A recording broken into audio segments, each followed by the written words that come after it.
Hello everyone, welcome back to the channel.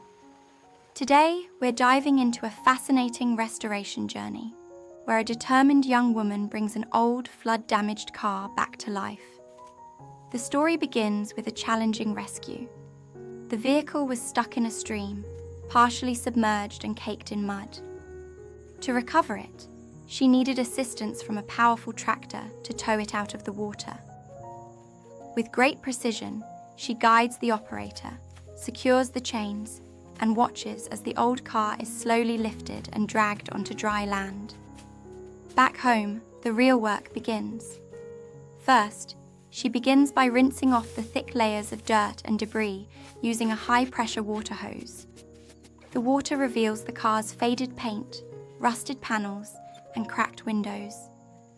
Undeterred, she starts removing the severely damaged body parts, bumper, fenders, and broken lights, all done methodically with wrenches and pliers.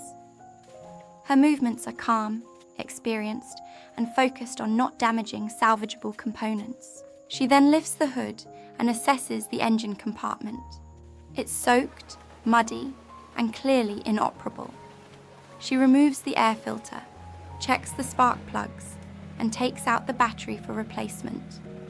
Each piece is inspected and cleaned carefully on a workbench before being either replaced or restored.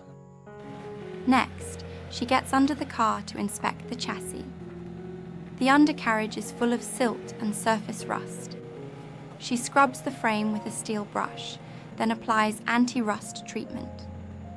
After that, she sprays a protective black coat to help preserve the structure.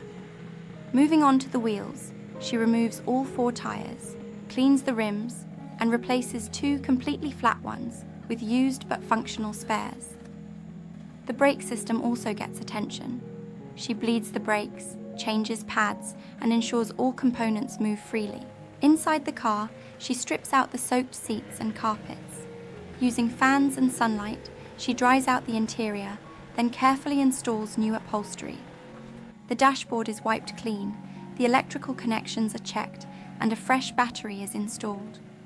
Finally, after hours of effort, she turns the key and the engine roars back to life. A moment of triumph. Let's give her a big round of applause for her persistence and skills. Watch until the end to see the full transformation. This is restoration done right.